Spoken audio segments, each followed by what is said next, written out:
Hello and good morning students. तो जैसे कि हम लोग बात कर रहे हैं inheritance of traits, inheritance of characteristic from one generation to another.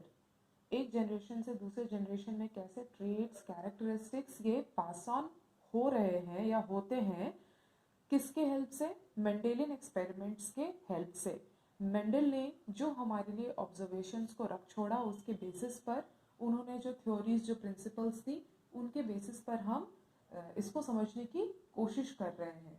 तो सबसे पहले हमारे लिए यहाँ पे ये जानना ज़रूरी है कि ये जीन क्या है, क्योंकि ये सारी चीज़ें एक दूसरे से कोरिलेटेड है एंड अल्टीमेटली हम कहाँ पे आके रुक जाते हैं? इस टर्म पे आके रुक जाते हैं जिसे हम कह रहे हैं जीन। तो बेसिकली ये जीन क्या है? जीन को हम कह सकते हैं कि they are the units of inheritance. Genes क्या है? यूनिट्स ऑफ इनहेरिटेंस है। और इसी जीन्स के बारे में हमने क्या पढ़ा था कि जब मेंडल ने एक्सपेरिमेंट्स किए थे अपने टाइम पे, तो उस टाइम पे जीन शब्द का प्रयोग नहीं किया गया था, पर इसके बदले क्या यूज किया गया था? Term factors. तो इसको हम लोग ऐसे डिफाइन भी कर सकते हैं कि जीन्स क्या है? जीन्स कंपोनेंट्स हैं जो कि अपने में कैरी करते हैं ऐसे इंफॉर्मेशन जो कि ज़रूरी है to inherit the trait from one generation to another. यानी कि जीन के अंदर क्या है? इंफॉर्मेशन छुपा हुआ है। किस चीज़ का इंफॉर्मेशन? पर्टिकुलर ट्रेट या कैरेक्टरिस्टिक का इंफॉर्मेशन, जिसको एक जनरेशन से दूसरे जनरेशन में पास ऑन होना है। यहाँ पे हम एक और बात भी कह सकते हैं कि जीन्स ही वो हैं जो कंट्रोल करते हैं ट्रेट्स ऑफ लिविंग ऑर्गेनिज्म। यानी कि अब यहाँ पे सब कुछ किसके हाथ में है? जीन के हाथ में है कि एक पर्टिकुलर ऑर्गेनिज्म का कैरेक्टरिस्टिक, ट्रेट्स, उसमें क्या प्रेजेंट होने चाहिए, क्या नहीं होने चाहिए, वो कौन डिटरमाइन करेगा? अल्टीमेटली जीन डिसाइड करेगा।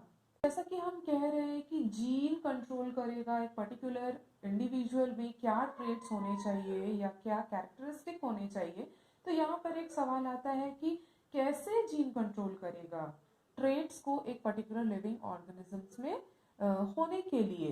तो यहाँ पर जैसे हम लोग हमेशा से पढ़ते आए हैं, हम लोग जानते हैं कि इन ह्यूमंस कितने क्रोमोसोम्स हैं? 46 क्रोमोसोम है। और हर एक क्रोमोसोम में क्या प्रेजेंट होगा? 1000 ऑफ जीन। यानी कि क्रोमोसोम नंबर तो फिक्स्ड है, लेकिन एक क्रोमोसोम में कितने जीन्स हैं? Thousands and thousands of gene. और यही जीन रिस्पॉन्सिबल है इंडिविजुअल के कैरेक्टरिस्टिक के लिए या पर्टिकुलर ट्रेट के लिए। अब यहाँ पर एक और चीज़ है जिसको हमें अपने दिमाग में बैठा के रखना है। जैसे हम जीन की बात कर रहे हैं कि जीन कंट्रोल करेगा एक पर्टिकुलर इंडिविजुअल में क्या ट्रेट्स, क्या कैरेक्टरिस्टिक होने चाहिए। तो जीन किस चीज़ का बना होता है? जीन बना होता है डीएनए का। डीएनए का बना होता है। अब ये डीएनए में क्या है? डीएनए में होता है सीक्वेंस ऑफ बेसेस, और पर्टिकुलर सीक्वेंस ऑफ बेस क्या डिटरमाइन करेगा? या हम कह सकते हैं कि जो डीएनए सीक्वेंस है वो सेल को गाइड करते हैं या इंस्ट्रक्ट करते हैं क्या करने के लिए? पर्टिकुलर प्रोटीन को सिंथेसाइज करने के लिए। तो ये जो पर्टिकुलर टाइप ऑफ प्रोटीन है, ये डिटरमाइन करेंगे कि कौन सा पर्टिकुलर ट्रेट उस पर्टिकुलर इंडिविजुअल में जाना चाहिए।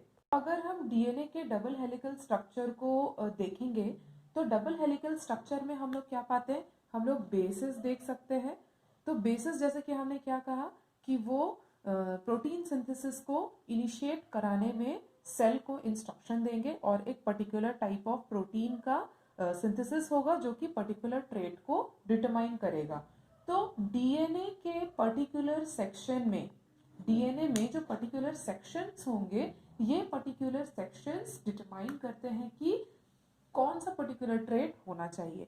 जैसे एक सेक्शन है ये आई कलर के बारे में बताएगा, एक सेक्शन है वो हेयर कलर के बारे में बताएगा।